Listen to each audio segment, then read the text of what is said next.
The fear porn police are back out in the world of college football. And this is around Cormani McClain, who is now a walk-on. That's right, Cormani McClain, who was a top 20 player by all the ranking services, and 3 of them had him in the top 15, is now a walk-on at the University of Florida. Why is that? Because the Gators were already at their 85 scholarship limit prior to him hopping in the portal and deciding to go there.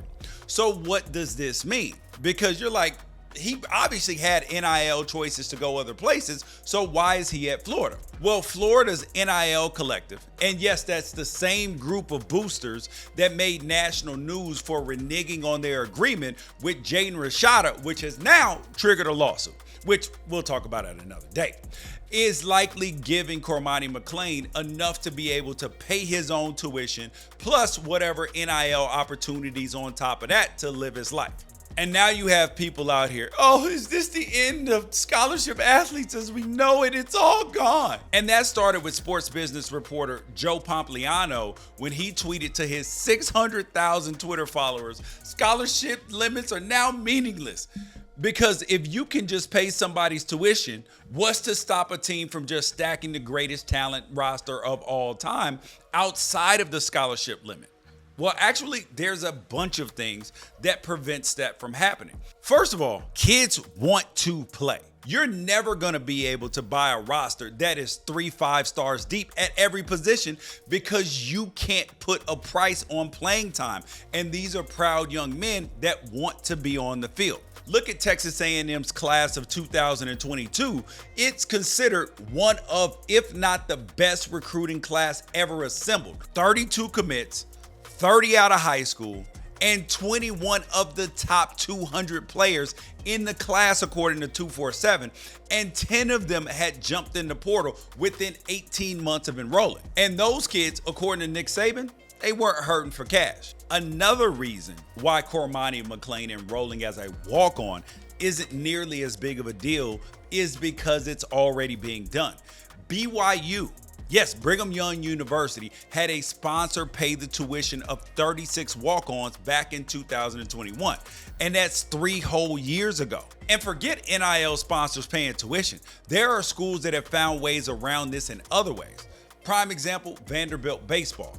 Under NCAA rules, a Division I baseball team is allowed 11.7 scholarships, and they can be divided between a maximum of 27 players on a 35-player roster, with all players on athletic scholarship having to receive a minimum of a 25% scholarship. That leaves room for 8 walk-ons. But Vanderbilt, which is a private school, it gets around this through the Opportunity Vanderbilt situation. And it's a policy that makes sure that any student admitted to the school can't be prevented from attending due to the $70,000 a year cost of tuition. So Vandy hunts for lower income high school stars that would be tempted to go the college route if they could afford it, and it gives them a high-end option. The result of that?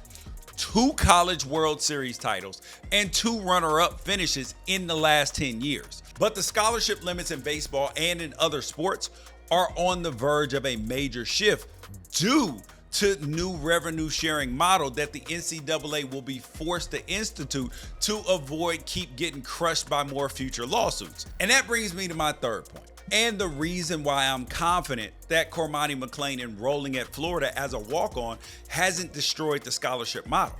It's because Cormani McClain might end up being one of the last high-profile walk-ons in college football, like ever. As part of the proposed new athlete compensation model, Power 5 leaders are considering reducing football rosters from over 120 to as few as 85 players. And that number, 85, just so happens to align with the maximum number of permitted scholarships under NCAA rules. Now, how that's going to affect walk-ons, I mean, think about how many former walk-ons end up as NFL players, but that's a whole nother discussion. But why is that though?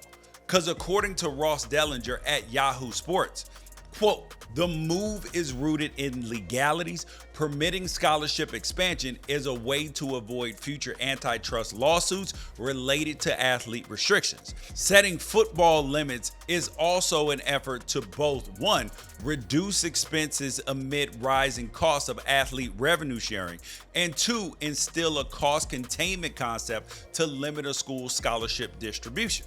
Now, in summary, if the schools have to share revenue and comply with Title IX, they need less people to share it with. And if they're going to understand what they need to budget, then they're going to need hard figures for roster counts.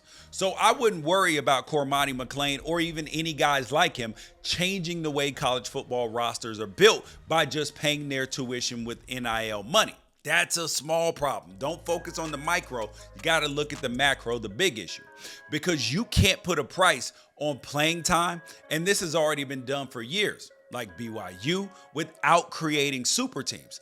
And because even schools like Vanderbilt, who use financial trickery to build a baseball powerhouse, are going to get brought back down to earth with scholarship expansion and the potential elimination of walk-ons altogether. Let that sink in.